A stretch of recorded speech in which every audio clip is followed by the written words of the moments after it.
session's called Art and Act, Performing the Catholic Imagination. So I'm Michael Murphy and I direct the Hank Center. I'm really glad to just chair this panel and to welcome all of you to Loyola Chicago and our Water Tower campus into the first day. We're calling it pre-conference, but it's not a very good word, pre-conference. It's like, I said last night, it reminds me of prehistory, which, it's not very descriptive. But we did have, the conference history. This is the first time we had a call for papers. So we weren't quite sure what to do, so we just called it this kind of first day session. So we were happy to do that, and for me, I think I'm probably a teacher first, so I'm really happy to be in dialogue with students and early career people and younger creatives, and that makes me very honored and happy to be with you.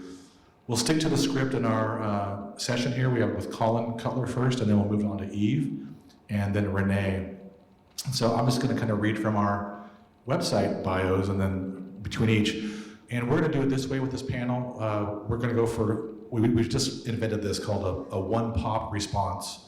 So when Colin reads, if there's one insight after Colin, we'll take it, and then we'll table anything else to the very end. And that way each person will get something right after if there's a response. So Colin Cutler will go first, and Colin is a banjo singing wanderer currently studying for an MA in creative writing at York St. John University.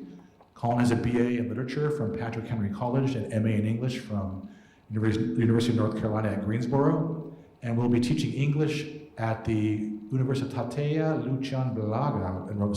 Can you respond to that? No, just say it properly. It's Lucian Blaga. Yeah, in Romania. Thanks, Colin. On a Fulbright, which is great news. Colin's had articles published in Mythlore, CB Magazine, and The Military Engineer. Poetry published in Beyond the Walls, and his 3 albums can be found on ColinCutlerMusic.com.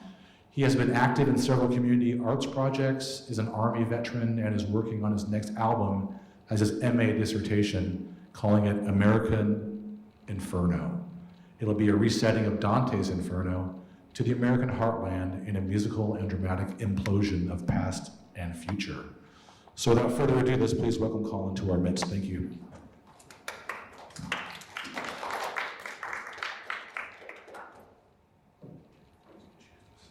Thank you very much, Michael. And so this is, I'll be talking about American Inferno today, which is actually my second sort of concept album based on some Catholic themes. The first one was based on some of Flannery O'Connor's short stories called Peacock Feathers. So American Inferno started off strictly as an album project built around the framework of Dante's Inferno. It's the story of a person's journey through hell and a catalog of the poet's exemplars of the deadly sins drawn from both classical stories and his contemporary society. The idea was to have a couple introductory songs, then one song for each of the 9 circles of hell. Several discussions with my tutor, a couple class assignments, and a talk with a specialist in incorporating music with theater later. The idea is now to have an album that can both stand alone, but whose songs also serve as a choral commentary for what will eventually be a small stage play open with a dramatic monologue. In the new framework, the protagonist starts off in the back of an MRAP in Afghanistan in 2021, sent into a coma by an IED blast, and wakes up in Omaha in 1947. Here, a veteran of the North Africa campaigns talks him into hopping trains around the U.S. where, quote, we got to look at the underbelly of America and started to see that, for all we'd seen of flying her flag across the ocean, our land had her own bit of hell right in the middle of her own heart. It might seem at first incongruous and arcane to pull from an Italian poet from the 13th century, but there is recent precedent for updating these older myths. Besides the hip-hop resetting of the American founding in Hamilton, the Greek myth of Orpheus and Eurydice alone has received at least 4 updates in the last decade that I'm aware of. A good friend of mine back in New York wrote a country song about it. Gobbledygook is touring around England and Australia with it. Little Bulb Theatre gave it a jazz resetting in 2013, but the most important one for me was Anais Mitchell's Hadestown, which resets Orpheus and Eurydice to a Depression-era factory town. Finally, I was also influenced by Sterling A. Brown's poem Slim Greer in Hell, via a musical setting by Willie Watson, who's a folk singer who first made his name with Old Crow Medicine Show. It's the tale of an African-American who is sent by St. Peter for a trip through hell, where he sees the bawdy houses and cabarets until he encounters the fiery furnace, where he sees, quote, white devils with pitchforks through black devils on, some thought he better be getting along. And he says, this makes me think of home, Vicksburg, Little Rock, Jackson, Waco, and Rome.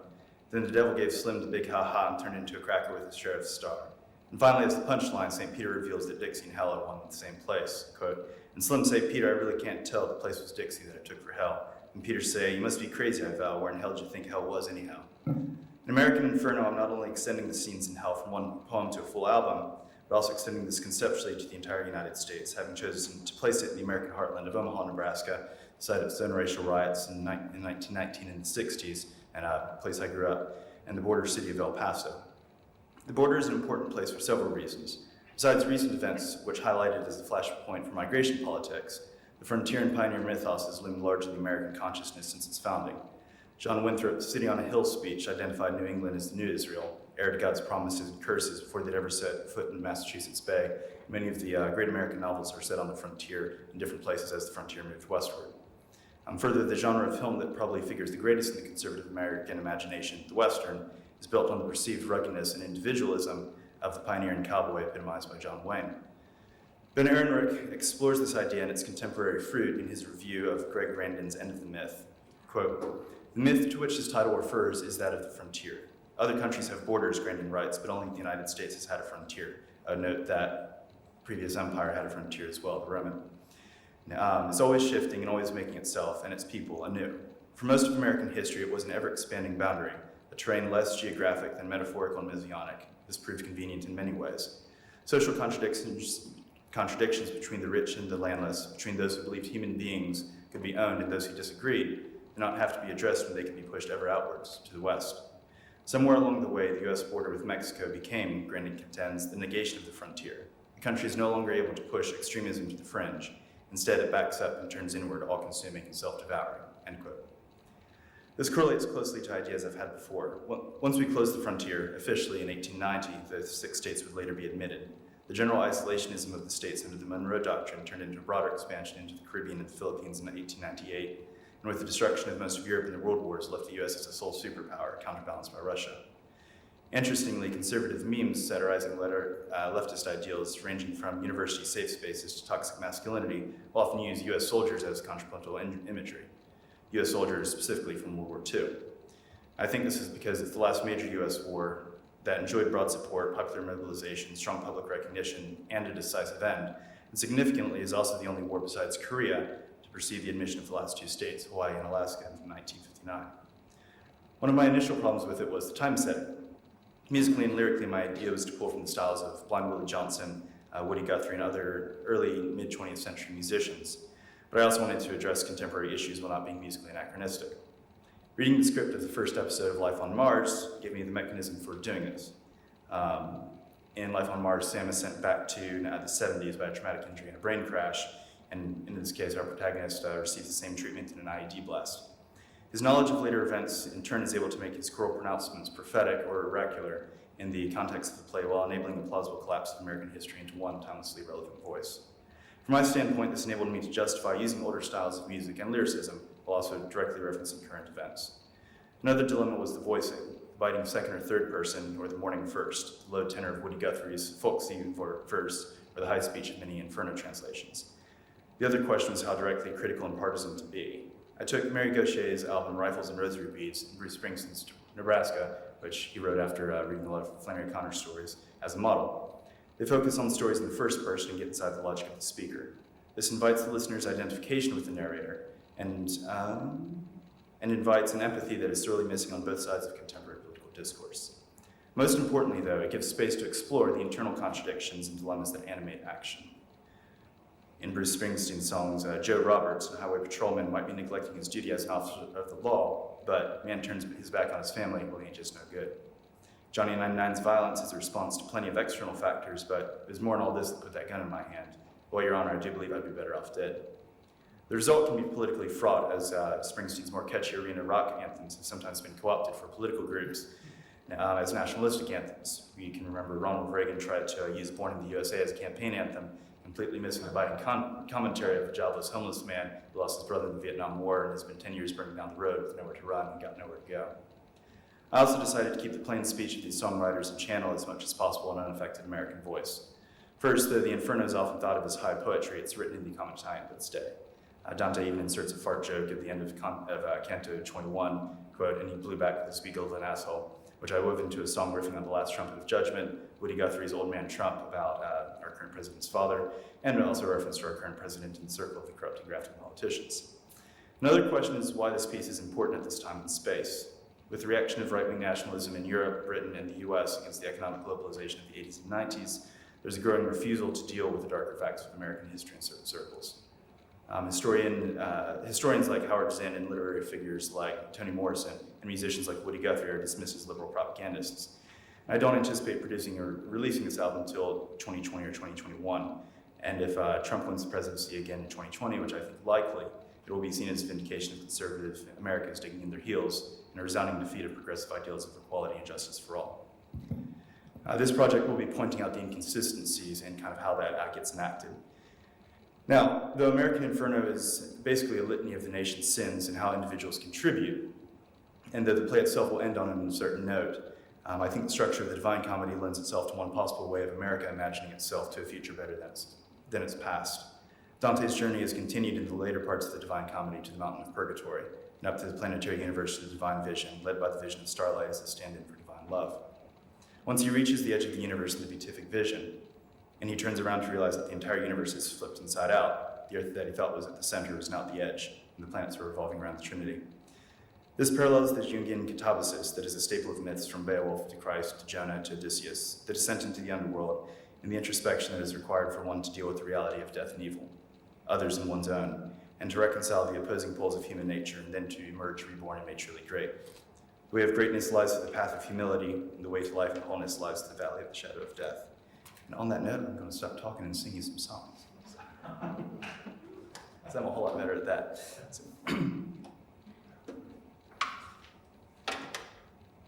So the first one I'm going to do is the introductory song before he actually goes off on this journey.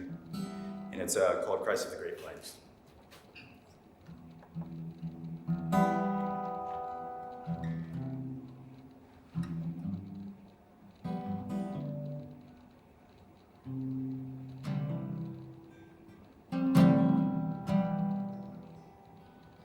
I believe that Jesus died out in Nebraska.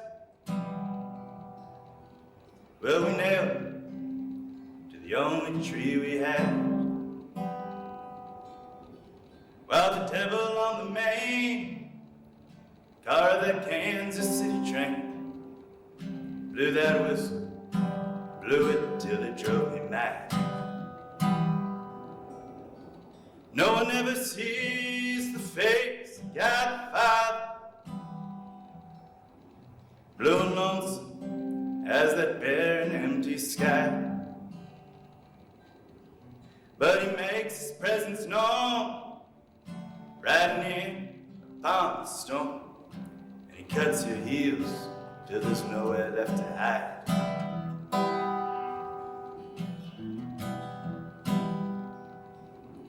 And I do believe I felt the Holy Spirit, just a burning and a blazing in the wind. Well, the summer dries out your tongue, and the winter burns your lung, and numbs your lips, and strips off all your skin.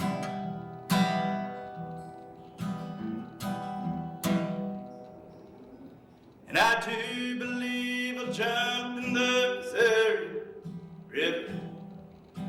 Only the cottonwoods will see me as I go. And the next place I'll be seen, somewhere down near New Orleans, for my sins like oil in the Gulf of Mexico.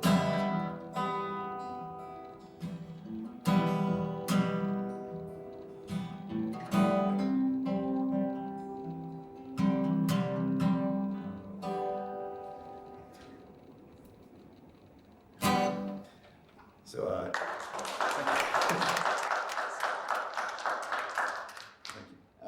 this next one is the Circle of Violence, and kind of in Dante's version of it, there are those who are violent against God, those who are violent against nature, and those who are violent against themselves.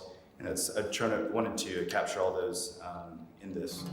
So it deals with everything from mass shootings to our latest wars of empire to the opioid crisis. So here's American Man.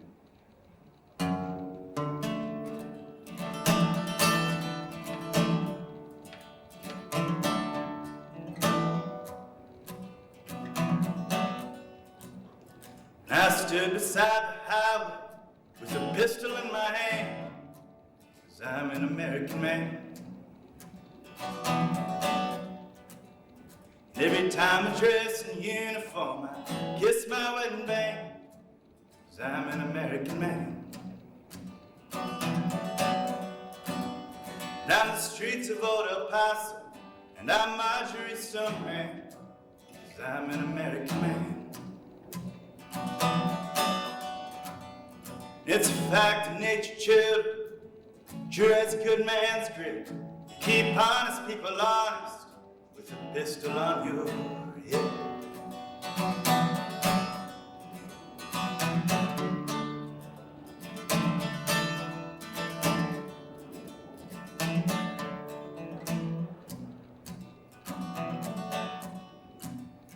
And I went into the desert with a rifle in my hand, 'cause I'm an American man. Down the cavalry at Bighorn, or in the hills of Afghanistan, 'cause I'm an American man. We pour our blood and treasure out till it sinks into a stranger's land, 'cause I'm an American man. It's a fact of nature, children, when there's no one left to blame. But once you've left the guard, you live by the sword and die by the same.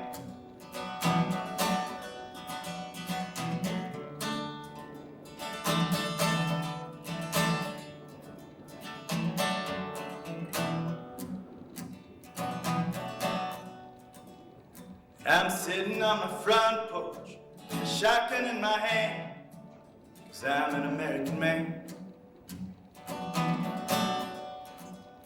Got a finger on the trigger, waiting for the world to end, 'cause I'm an American man. And at night I hold my Bible or a bottle of ice in hand, 'cause I'm an American man. It's a fact of nature, children, this world's heading straight to hell. You can find the answers, red letters or a shotgun shell.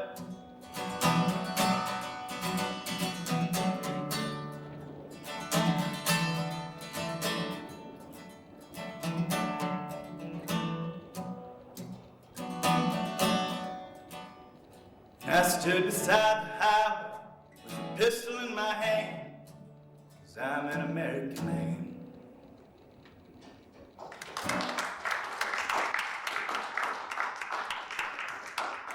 Thank you much, and I think I've got time for one more. And yeah, so at the very end of the play, I'm still working on the play aspect of it. I've written pretty much all the lyrics to it, but I'm not nearly as good with stage stuff. So if anybody would like to possibly be a cooperative writer, so. But yeah, so this is the one where he kicks off to the desert. It's just west of El Paso. There's the Sierra del Cristo Rey, which was back in the 1930s. Basically, the local priest talked to the diocese, was like, yeah, we need to buy that mountain over there and claim it for Jesus. So it's now actually so they built a wooden cross up on top of it and then later on replaced it with a marble one. And it's actually also become a flashpoint for migration politics because people come over from the Mexican side of the border to go on pilgrimage there. And the wallet's a lot harder to do. But yes, this is Sierra del Cristo Rey.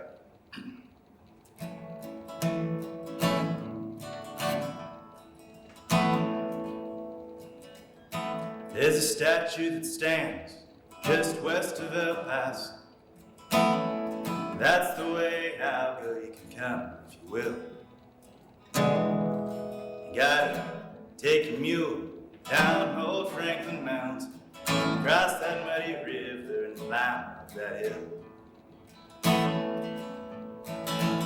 They say that there's snakes in the desert. They say it's much safer in town. There's vipers hiding in everyone's hearts. If you ain't seen it yet, babe, well, you ain't looked around. You can bury my bones somewhere in Arizona. Say a prayer and keep going, let them bleach in the sand. After all this, don't know just which way I'll go.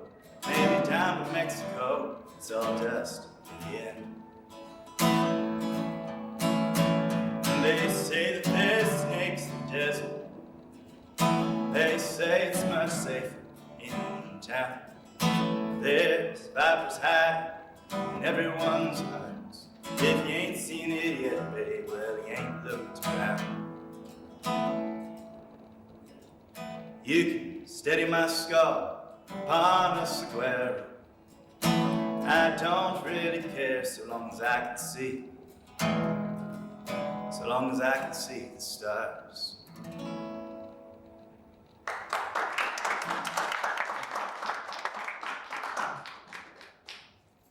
Thank you, Colin. Can you hear me okay? That's fine. Thank you, Colin. That was wonderful. We'll try our one pop. Who's got a good one for Colin to kind of feedback at him a little bit?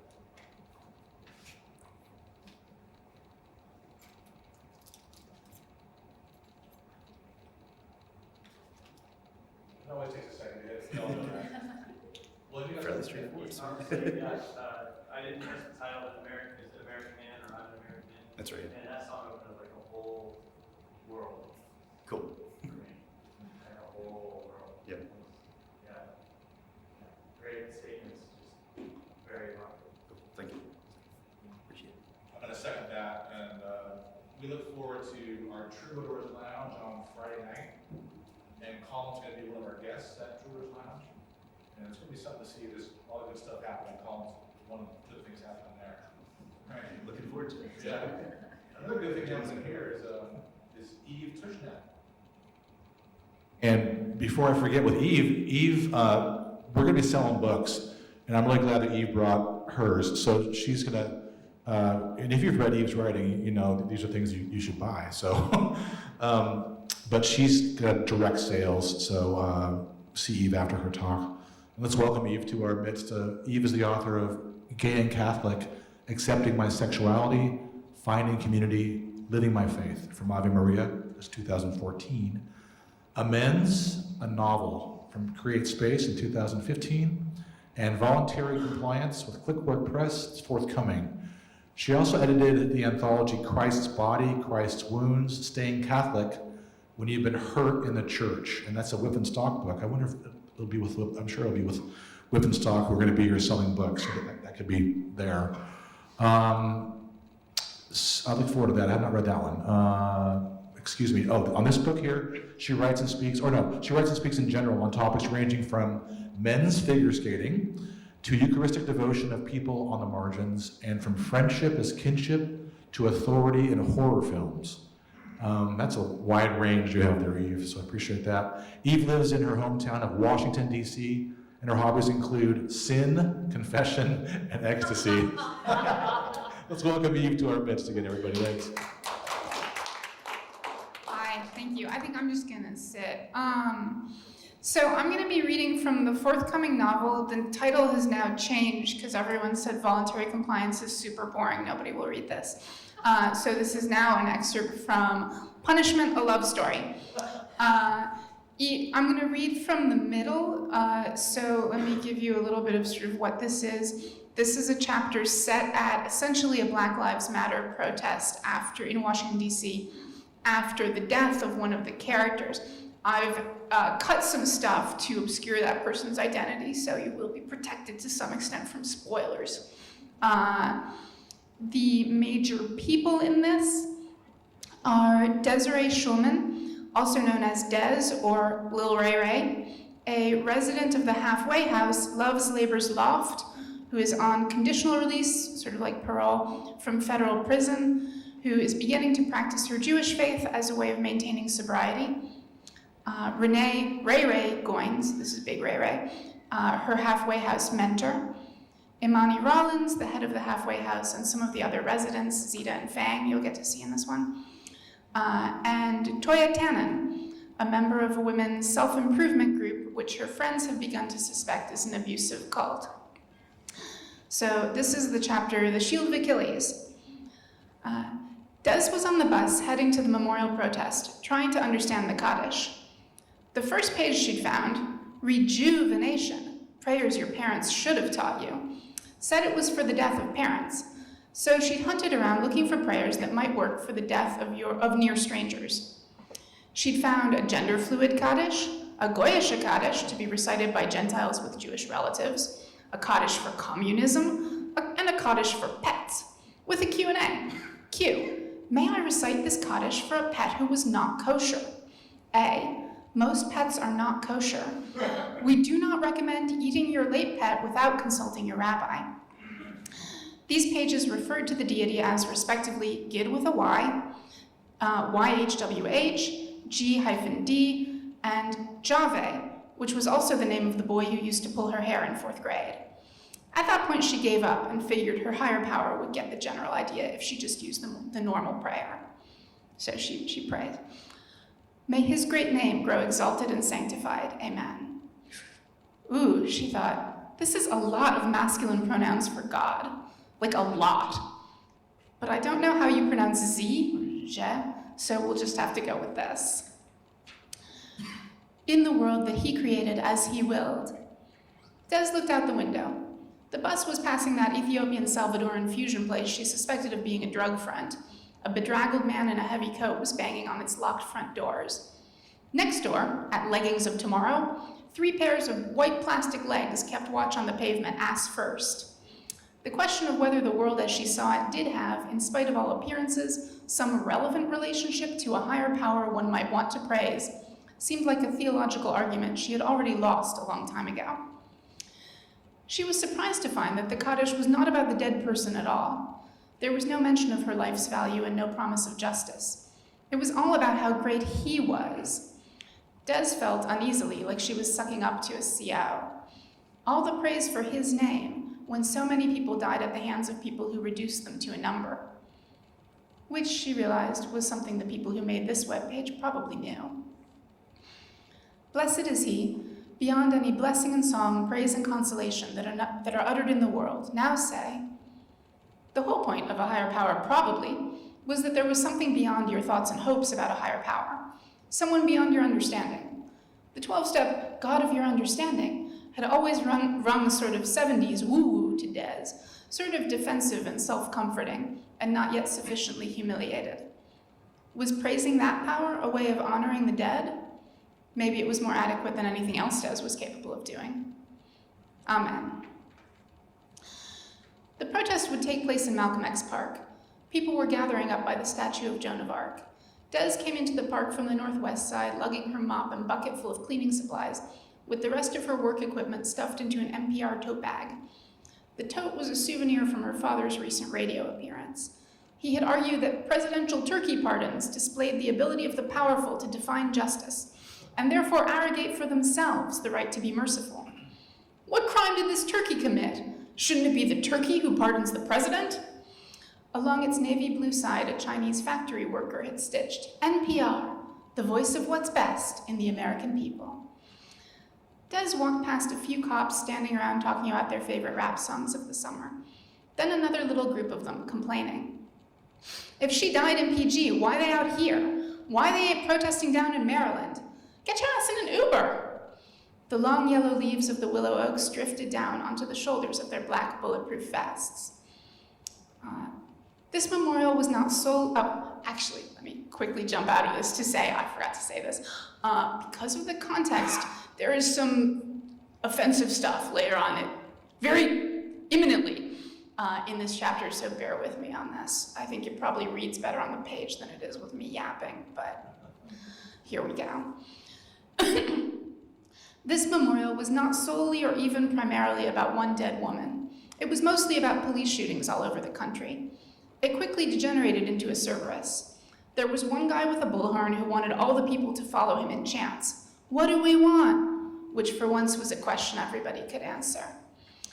But there was also a Howard student with a baritone voice and heavy dreads who was just yelling the dead woman's name over and over and repeating, she was polite, she was a person. It was about as much as people knew about her. And in the back, an older man was pacing and screaming, fuck peace, y'all just Uncle Toms. Y'all ain't doing nothing. You gotta rise up. Fuck peace, yelling don't do nothing. Des looked for Ray Ray in the crowd of 100-some people. She found her with most of the other Love's Labor's women, standing on the edge of the crowd, silently watching the screaming man. Some of the black men were engaging him, telling him to show respect for the dead, but the Howard girls around them were all just muttering about how they weren't going to have their praxis critiqued by somebody calling them an Uncle Tom. What does he know? But you could hear in their voices that they were talking themselves out. What Des's grandmother called putting the world to rights, when you'd talk until you believed that talking had helped. You had figured out the correct answer, who should do what and how, and when you said it and other people agreed, then it seemed like your ideas became a little more real, even though since you weren't the one you were talking about, actually nothing changed. I don't completely disagree with him, one old man in a three-piece suit and hat said. His suit was the color of a white Russian and his voice was wry. He could find a better word than Uncle Tom's, a big young dude chuckled, with a deep line cutting between his brows. His laughing mouth twisted up on one side, just a little. We have so much richness in our language. Uncle Tom, that's played. What's wrong with handkerchief head? Darky? What about cotton picker? We're losing touch with our traditions. Des stood beside Ray Ray and tried to keep a look on her face like she was not listening to the sardonic, heartbroken conversations around her. She tried to look like an accessory of Ray Ray's, a soft white handbag. The chanting started up again, and she felt like everything she was chanting mattered less because she was the one chanting it. But she chanted anyway because you have to. I don't see how this is doing much, Zita said, and for once she sounded like an old head. The struggle is a prayer, Miss Imani said, putting her arm around Ray Ray and giving them all an unhappy grin, and usually gets the same answer. Toya turned up then. Hello, she said brightly to everyone. Is this the funeral protest thing? Ray Ray nodded at her. How do, she said. Thanks for coming. You're welcome. What do I do? Fuck, I don't know. If I knew what to do, I'd be doing it. Ray Ray shook herself and broke through her anger and grief. Her foster mother had always said, when you feel like you got to throw something, throw a party. And when you feel like you got to break something, break a silence. So she said, Lil Ray Ray, I call this one Lil Ray Ray, she be saying you don't think you in a cult. No, Toya said, subdued. I mean, yes, I don't think that. Ray Ray looked at her.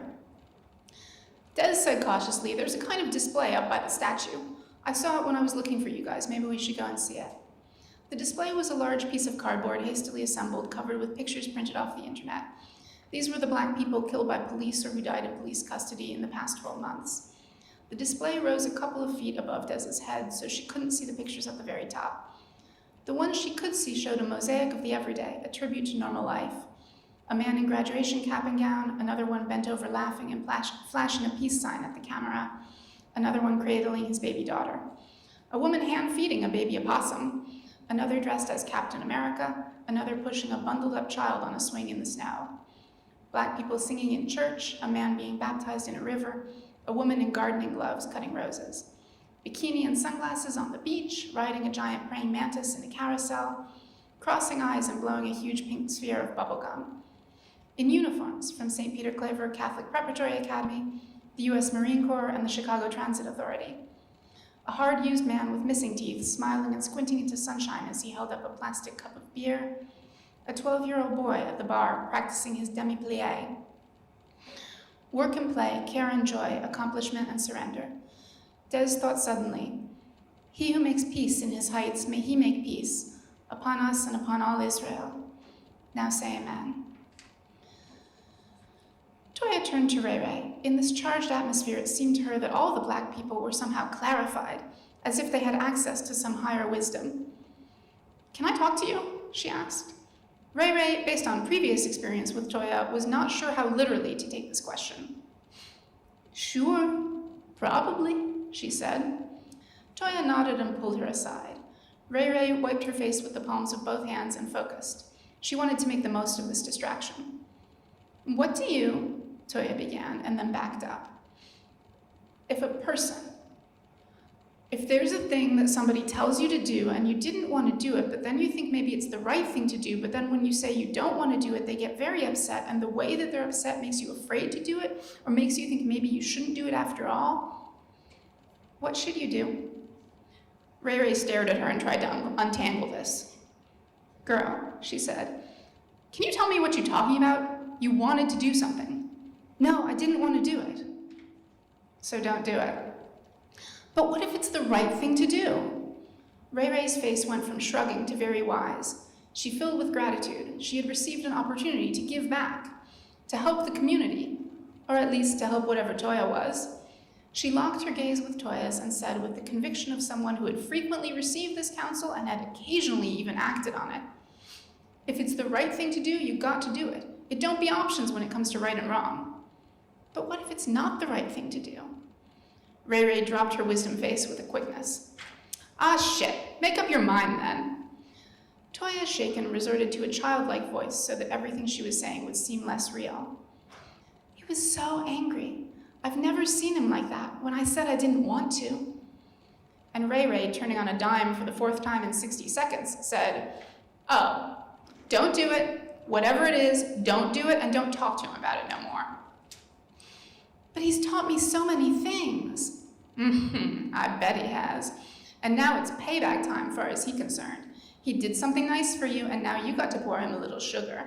That's some prison-ass shit right there. Hey, Des, I don't want to talk to her. I already know what she thinks. But Ray Ray ignored this. Lil Ray Ray, you remember that video you told us about, the one they made you watch the first day you was inside? Des loped over and assessed the situation. Sure, she said. The rape video. That shit was jive funny, Ray Ray reminisced. All them fake-ass inmates dancing around in their jumpsuits. What was the rhyme they had in that joint? Des obediently quoted from memory. They'll buy you for a biscuit, they'll sell you for a smoke. Prison rape, it ain't no joke. When she told that story in group back when Stephanie, the bedridden Bible maven, was still at the house, Stephanie had nodded sagely and said, y'all laugh, but it's true. It ain't no joke, for you are worth more than many biscuits. The point is, Ray Ray said, people be doing nice things for you to make you their property. Like if somebody put a Snickers bar on your pillow and you take that joint, you basically saying, come on and rape me. You took this motherfucker's Snickers bar. You didn't know better. And now you come around for payback. That seems like such a cynical view of the world, Toya said, not too confidently. That may be how it works in prison, but... Just then the cops came up behind the crowd and said into their own bullhorns, attention, attention. We have received word that there is some violent and unproductive things being said on Facebook and on Twitter. We have no choice but to ask that this assembly disassemble.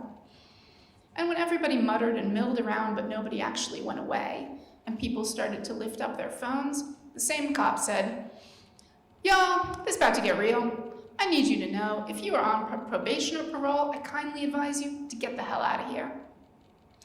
Des glanced at Ray Ray. Ray Ray looked scared, but then pulled herself together and said with a high, angry hilarity like she was welcoming it, let it happen. Des looked then at Imani. Imani took a deep breath and opened her mouth. But before she could say anything, the protester with the bullhorn announced, all right, fam, we are marching to the White House. And so nothing did happen. The bullhorn guy came down from his makeshift platform and spoke with the cops off to one side. The man who had been yelling about Uncle Tom's melted back against the crowd, who muttered a little at him. Not so big now, but didn't turn on him. And the protest rally agreed to turn into a protest march so they could all save face and also get the hell out of there. To the White House, the bullhorn kid yelled again. The crowd fell into line. People threw out a few experimental chants before one of them stuck. We're fed up, we can't take no more. Chanting this, they headed down out of the park. Des was partly worrying about the cops, but mostly thinking of the look on Ray Ray's face when she said, let it happen. They marched down the steps and spilled out onto 16th Street. At the end of that first block, they almost lost track of Toya. Des had to go back and fetch her. She was stopped in front of an ad in a bus shelter. The fuchsia ad said, a woman's place, a chic modern abortion experience. When Toya saw Des, she jumped a little, and then giggled and pointed to the ad and said, I was just wondering what this word means. Chic? Like tasteful, classy. Oh, see, it says here at the bottom, an abortion as classy as you are. We're going to lose the others if we don't hurry. Oh, I'm sorry. And they joined the tail end of the march and pushed through it back to Ray Ray. All around them, again and again, yelling all together at the top of their lungs, we're fed up. We can't take no more. But Imani Rollins looked away from the residents of Love's Labor's Loft, and with a skull smile said, to nobody in particular, yes, we can. and we'll have to.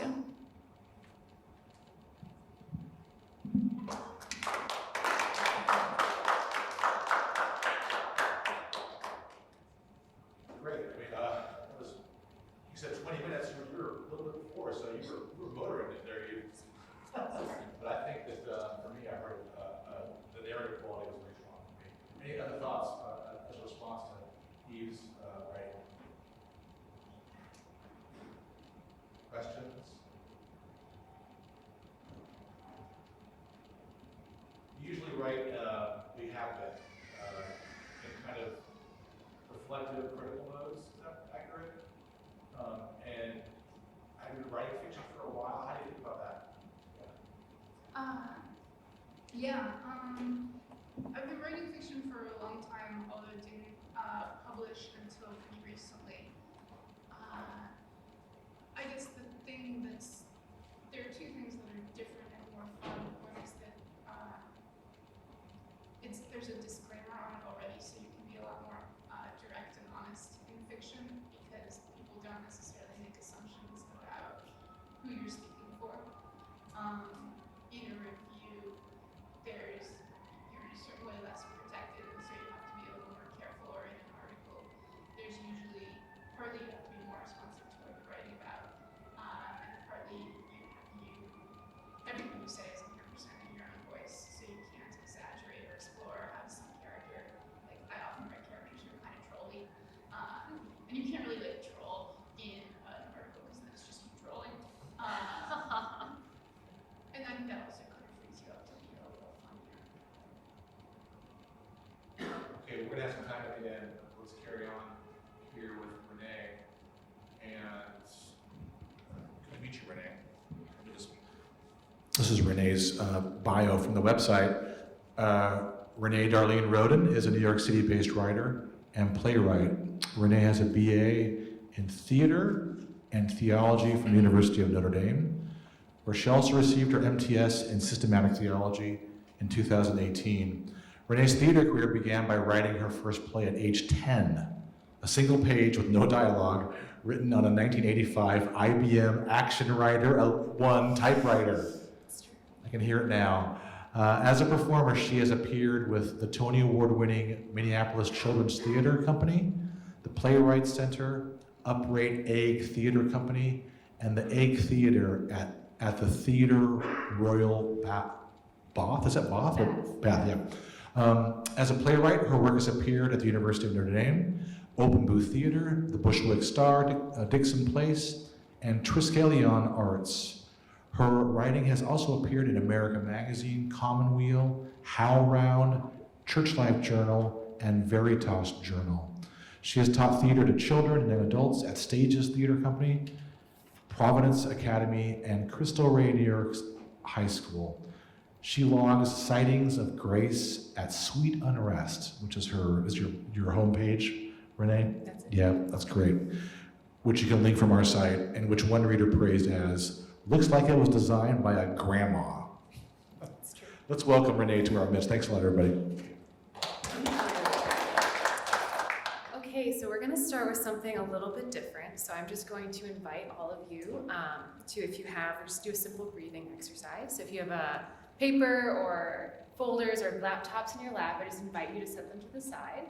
And you can sit in however way makes you comfortable. You can also close your eyes if that helps. You don't have to see each other. Sometimes it helps just get in touch with your own body. And just feel your legs on the floor or your feet on the floor. Sometimes it helps to uncross your legs. It just gets the breath flowing better. So close your eyes and take a deep breath in. And then breathe out. And when you breathe in, I want you to, you can put your hands on your back to feel, I want you to imagine the primary movement happening is that your rib cage is expanding out through your back. So breathe in again. And out.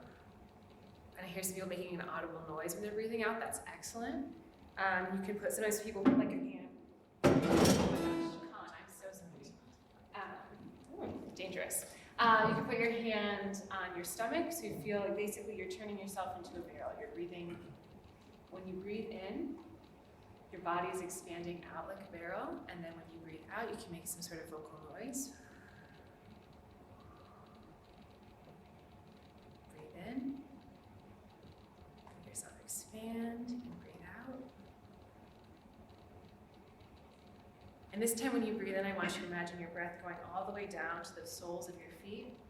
So breathe in. Just feel that breath drop into the floor. And breathe out. Great, and you can open your eyes if they've been closed. What was something fruitful you learned from theater club this spring? Getting to embody in acting the experiences, words, feelings, and lives of others. It was freeing to have repeated reminders that it was okay to mess up the given task, or that rather there was no messing up. It was simply part of the process. How a person uses their body unconsciously reveals something of their inner world. So I posed this question on the screen to a group of seminary students at the end of the spring semester of 2019. Each week I'd spend an hour and a half with this group of students, training them as actors.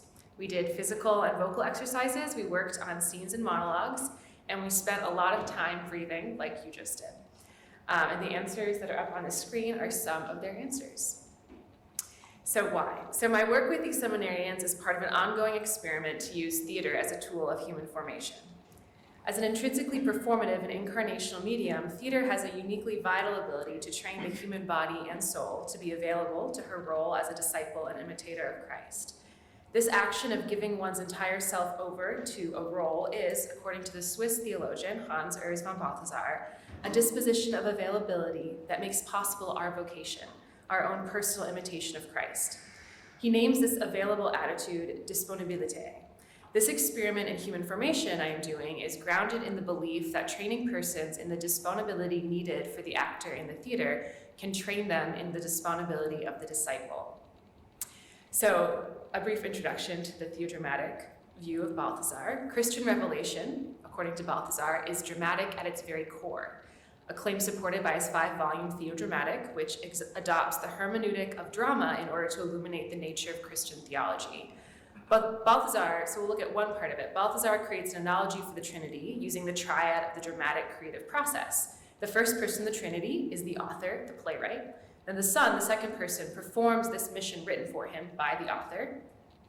Christ is then the actor, and the Holy Spirit is the director who guides Christ and the other actors, that's the communion of saints, to enact the roles assigned them by the playwright.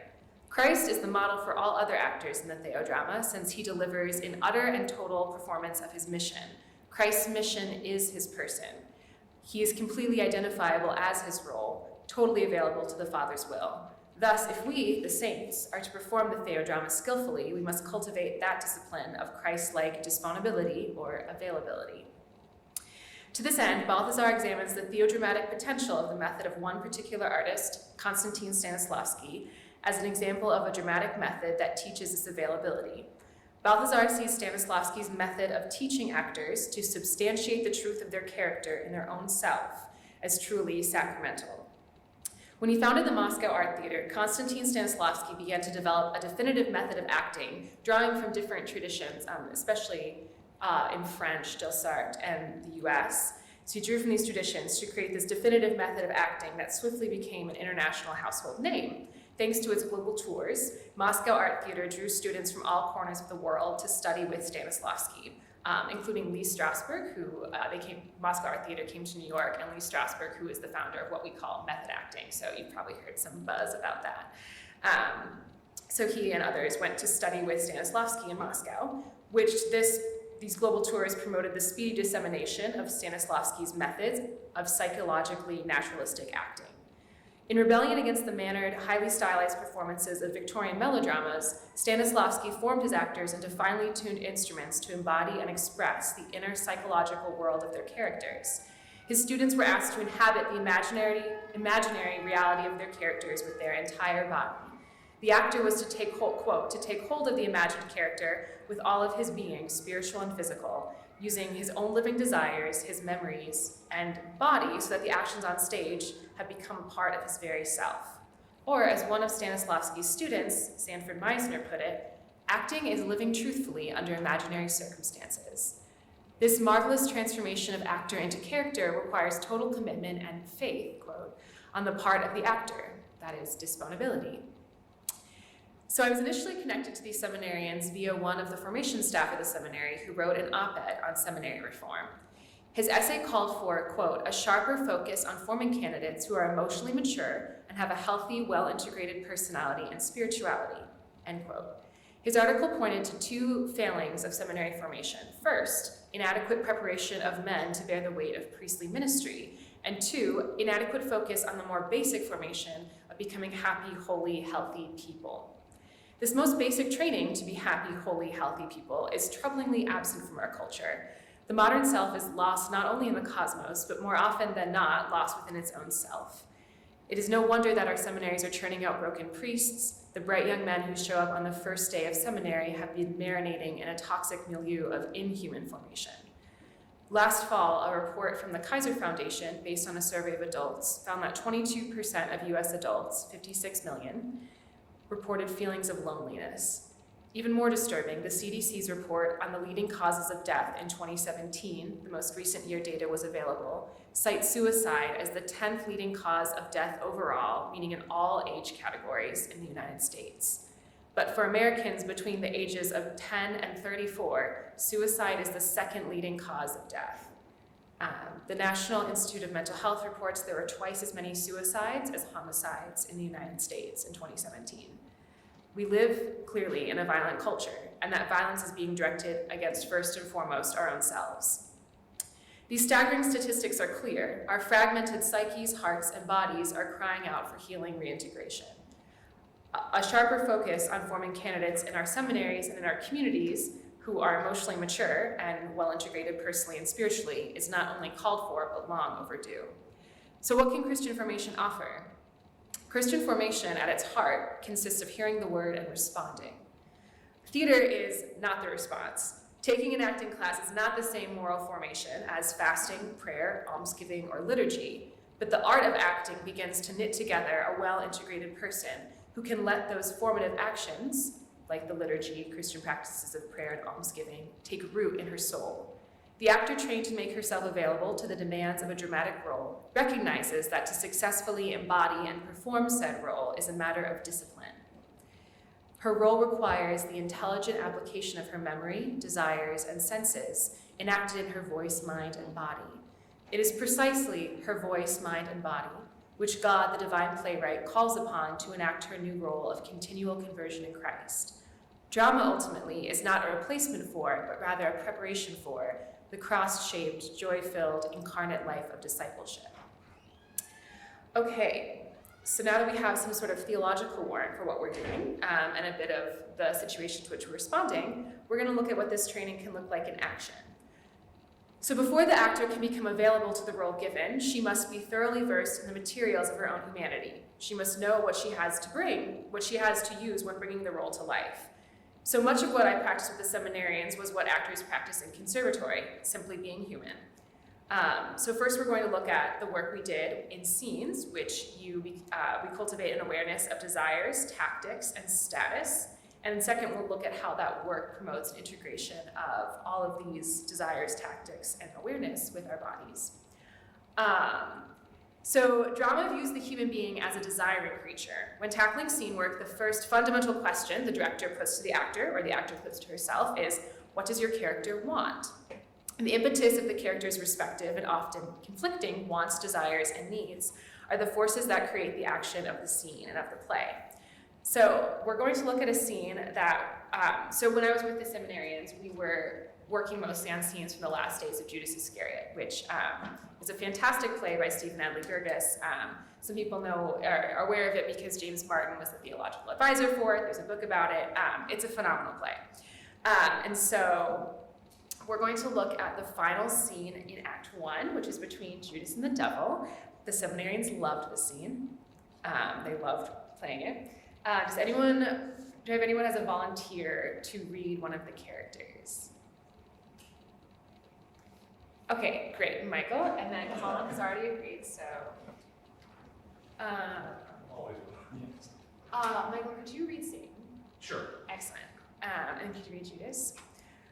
And then you guys can follow along on the screen up ahead.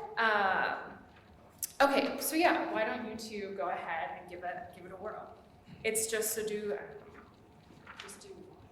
and it goes on to the second page. Yeah. Oh, hello, friend. How are you this evening? How am I this evening? What are you, a fucking maitre d', man? I'm Clementine of Cappadocia. Yeah, why don't you go home and fuck your mother, Cappadocia, okay? Dosha. Cappadocia. What? It's Cappadocia. Let me ask you something, Cappadocia. Do I look like someone who gives a flying fuck right now about where the fuck you're from? Very sorry. Sorry, don't mean shit, Dick. Take all the sorries in the world, pile them on top of the other. You know what you got, Cappadocia? You got a big pile of fucking nothing is what you got, okay? You're right. You want to do something about it? No, sir. Then go fuck your mother and leave me the fuck alone. I will. Thanks for the advice. Hey, where are you going? It seems like you prefer to be alone. Why would I prefer that? What are you saying? I look like some kind of lone wolf? Like a fucking piranha, bro? Do you mean pariah? Excellent, thank you. Okay, so what does Judas want in this scene? Anyone have any guesses? Since you were reading Judas, Colin, do you have any ideas about what Judas wants? Well, at first I thought that I just wanted to be left alone, but... Yes, okay, and then? But then it shifts, and he does want some sort of company. Yes, Yeah. it seems like he does, yeah. And then Michael, any insight into what Satan wants? He's just, throwing a long line. He's playing a long game, seems to me. Right, for what? For what? The long game for what? To get a soul. Excellent, beautiful, okay, that's it, yeah. Satan's pretty easy to discern what he wants in these things. He wants someone's soul. And yeah, Judas, I think it's harder because he's projecting a lot of distance, but Judas has, do we know the context of when this happened? Can we guess what happened?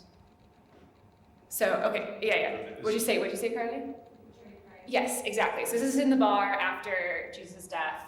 He's drinking away his sorrows. We learn this, it's kind of implied in the first part of the scene. So yeah, he's just betrayed his friend,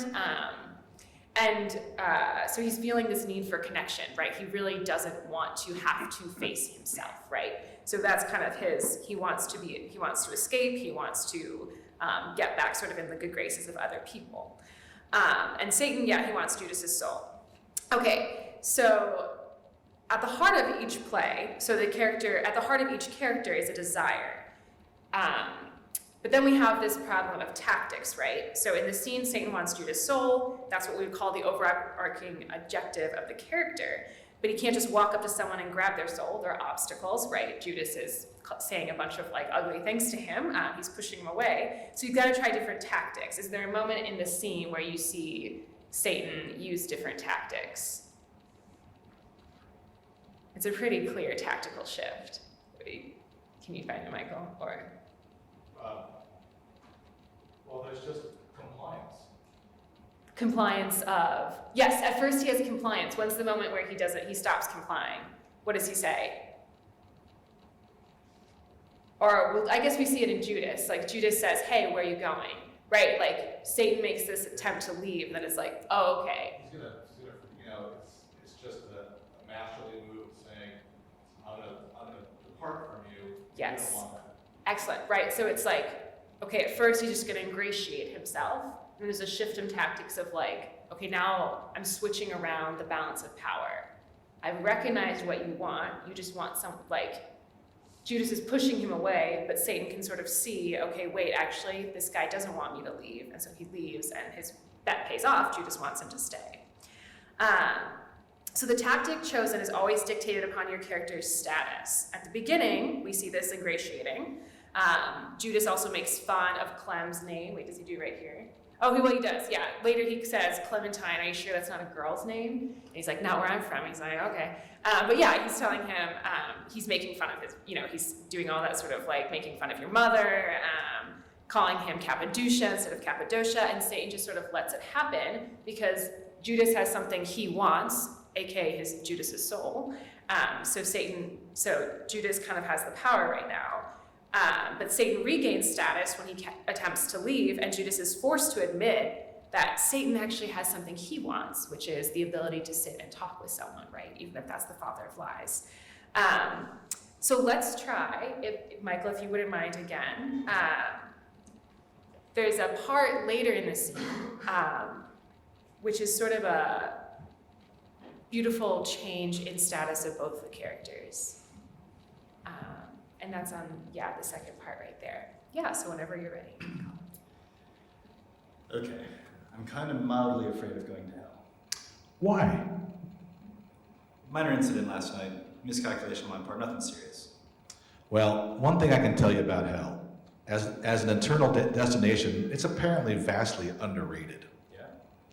And hell is nothing more than the absence of God, which, if you're looking for a good time, is not at all a bad thing. You want to play the lute, sing Mary Chapin Carpenter? That's what heaven's for. You want to rock? Apparently, hell's the venue. Excellent. So who do you think has the higher status in this scene? You think Satan does. Okay, cool. Could we try? Michael, I'm gonna ask you back one more time. I know, you're great, you're great. See what happens. See what happens. Because that's kind of how it's written, right? That like Satan has this sort of like cool cachet. See what happens in this scene if you have more status than Satan. Like a total shift or something? Just know that don't make any explicit changes, but just know that Judas has more power than you right now. Okay.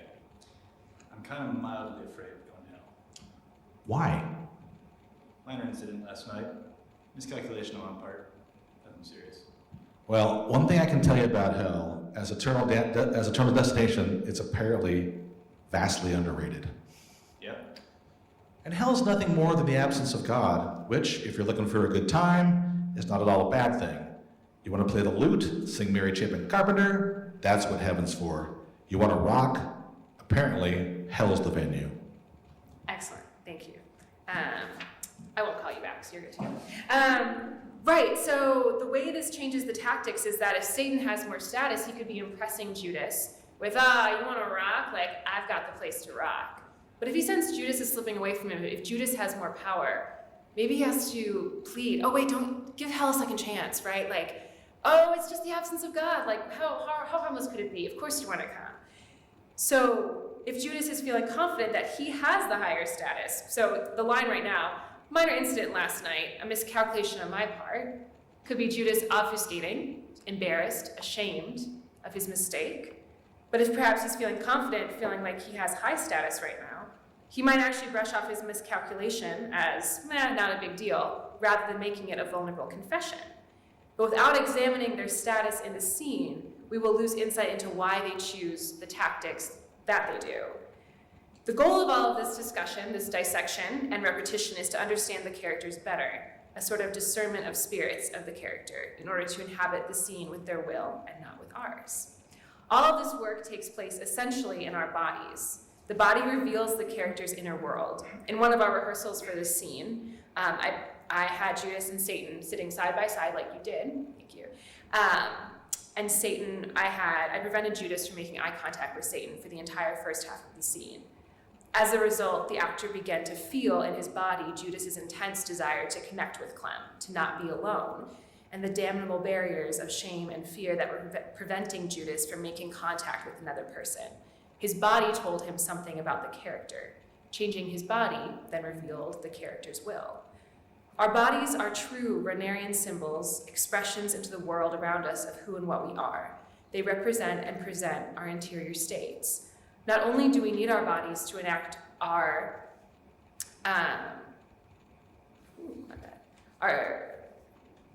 role, but by taking up the role of a character, we begin to experience in our bodies the radical, kenotic love of the incarnation. So on that point, I want to end with one of the most intriguing reflections from one of our seminarians. When asked about his experience in the theater class, he said, "I did not expect it to be such a relief actually to be able to say things I might never otherwise say, e.g. swear profusely, or feel, understanding that this is quite realistically people's experience and not something for which I'm morally responsible in acting." His words point directly to the crippling cultures of moral perfectionism, scrupulosity, and shame that often stifle spiritual growth, particularly in seminaries. But even more profoundly, his words reveal that in fleshing what is ugly, taking up what is abhorrent to you and bearing it upon yourself, is the very material and vehicle of salvation. Just as the ugly no of the world meets the overwhelming yes of Christ and is swallowed up in the love and affirmation of God's peerless, self-giving love, the fundamental beauty of the actor's art, telling a story, living truthfully in an imaginary situation, can integrate even the experience of evil and pain, especially the experience of evil and pain, into an experience of grace. This sort of art is dangerous. There's a reason that actors are abhorred on the margins of acceptable and seen as shameless. Maybe not quite, well, sometimes in our contemporary society too. But our ability to walk with others, to feel others' pains, sorrows, sins, and evils, recalls and mirrors the action of the God who has borne our story with us. The pastor's role, his mission, is to bear the pains of his flock, with his flock. But when he makes himself available to this role, he demonstrates that disponibility and availability Balthasar praises. Similarly, each Christian's mission demands that we bear in our bodies the sufferings and joys of the body of Christ. This training of our heart, mind, and our body capacitates us to enter the theodrama, the life of God, which is the subsumption by love into love of all that is other, even what is ugly. Theater begins to teach the disponibility, to form us into the open, available actor who can say to our author God, not my will, but yours be done. Thank you.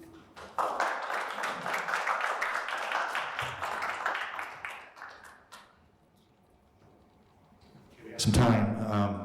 Three really, I think, first-class presentations. We were hoping for this very thing because we called it art and act, and so we saw how this imagination draws people to, reflect critically, but how important performance is to this imagination.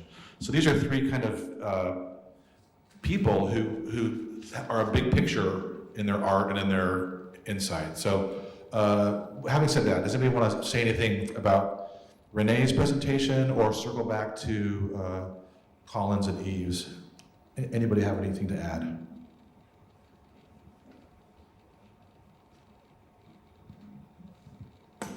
I loved what you said at the end, excuse me, about the idea of inhabiting that which we find ugly and taking that into our role as disciples.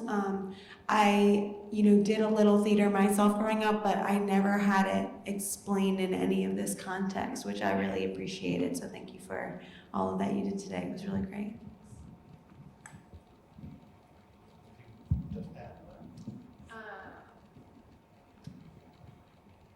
No, I would love to hear about your theater experience as a young person. And I think what I love actually talking about this project with people, just because I feel like most people have had some theater experience, and I have had people, I've told them about this project, and we've sat down and they remember, like one of my old bosses just started reciting every role he did and what happened during the performance. But there's something to that, that memory of taking up someone else's story just sticks with us in a really powerful way. So yeah, it's good to hear.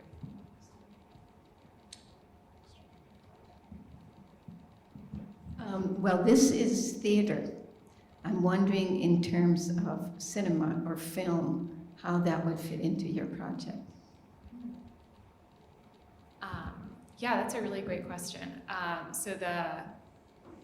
There's a lot of thought, from Aristotle to Rowan Williams, on how watching drama is really formative. There's a way in which, as a community, watching a piece of drama creates a space for silence and reflection. That's really, really important. I think there's a way in which cinema mirrors that, and there's a way in which drama is unique because you are in front of live human beings. It's live human beings, so they're live human bodies in front of you. Two, it's happening, it's immediate, it's in the moment. And when we see bad theater, it often feels not immediate and not in the moment. You don't get that same sense of this thing is happening right now. And there's something particularly there's something particularly unique about watching live art happening in front of you because you feel the risk of it all crashing and burning, which you don't feel sitting in a cinema. We're not sitting in the middle of Star Trek thinking like, oh, what if it goes wrong? You know, like we know that the story will come out well in the sense that the artist will enact their vision. But watching a drama is sort of like living life. We don't know if we're going to perform it well. Like there's always this risk of sin or failure. But my project isn't really getting, it's not quite developing along those lines. It's more developing along the lines of what does it mean to be trained to do this? And that would actually be an interesting question because actors train similarly in some regards for cinema and for theater. But there are slight differences because I think this is actually a section of the paper that I did not have time for, but it was all about how one of the really important formative aspects of drama is that it teaches you to be a relational being and a communal being. And cinema does not quite have that same sort of, it's not necessary to be an ensemble because your actors are shooting on different days, right? There's no need for them to be a communal body, but the very nature of drama is community oriented. So I think there's definitely some similarities, but that's definitely one big difference. And there's something liturgical about drama that cinema doesn't quite capture either. Can you expand on the relationship between Delsart and Stanislavski? Yeah, I don't know how much, I actually am not aware of how much Stanislavski was aware of Delsart's work. But Delsart had this, he's sort of setting up a system. He's really prefiguring Stanislavski because he has this idea of the semiotic, right, and the aesthetic, and the actor is supposed to have this this grasp of the semiotic, of the form, of the structure of what's happening. Specifically, he believed that emotion was conveyed in posture, gesture, facial expression. Yes. Delsart. So how does that inform Stanislavski? Oh, you might know more about this, because my understanding of Delsart is that his goal is to get to this sort of like free aesthetic presentation of the character. I think they're antithetical. You think they're antithetical? Because Delsart is more mannered? He's fixed. He's absolutely fixed. Do this, get that reaction. Do this, get that reaction. He's absolutely fixed. Now, Stanislavski was also famous for doing every performance exactly the same way. So that you could set your watch. If you watch the Othello production, you could set your watch by what he was doing every single night. So much for the improvisational aspect, which comes in decades later. The other thing is that I think Strasbourg is also informed by Yiddish theater and the group theater, which prefigures. Yeah, he didn't actually ever study with Stanislavski. Yeah. One of the things he admired most about Moscow Art Theater was their ensemble. Like I think, and that was what I think struck a lot of people was the fact that they weren't, that it wasn't just like one great performer performing, but it was like a whole ensemble of people inhabiting the same reality. And I mean, that's an excellent question, because I think, I think my understanding of Delsart is he's also trying to express that same like psychological inner reality. I don't know that it would look super naturalistic to us today. And like you're saying, we now have different expectations of what drama looks like. So Stanislavski, if it's like happening like clockwork, and there are people like Mamet who don't think that's the right ideal for theater. But I think what Balthazar finds... But Mamet is also something of an apostate because he began with all that. Yes, absolutely. And he's reacting against it, right? Because he's asking for something more fresh. I think the gift that Stanislavski has for this project is exactly what you're saying. Like the reason his performances happen like clockwork is because there's this training, right? You have this long session of training of the actor to perfectly have it the reality of the character. And now we might say there should be more freedom in how then that training is lived out on stage over 80 performances, right? Or is that, I think that's what you're saying a little bit? Right. But Yeah. I think that most actors now respond to circles of attention, that's the kind of thing that informs their work in the performance of it, as opposed to the rehearsal. And it also depends on how much rehearsal you have. Yes, this is true, yeah. Okay, that's really good. Thank you, sir. We have time for a couple more. Any other thoughts on any of this? leading out to our other thinkers too, and William Price is here. William's a filmmaker. There's this golden age back of film now, film and TV. I've never seen so much TV in my life, right? It's exciting stuff. But there seems to be some movement in theater as well, kind of a renaissance.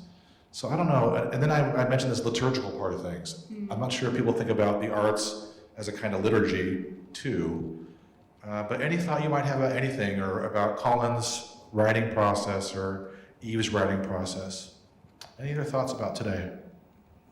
I don't know if microphone is really big.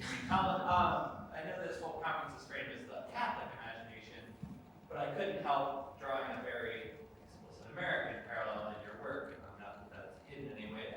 I was really taken with your introductory comment that somebody had said something to the effect that the United States is the only country with a frontier, and you noted that Rome also had a frontier.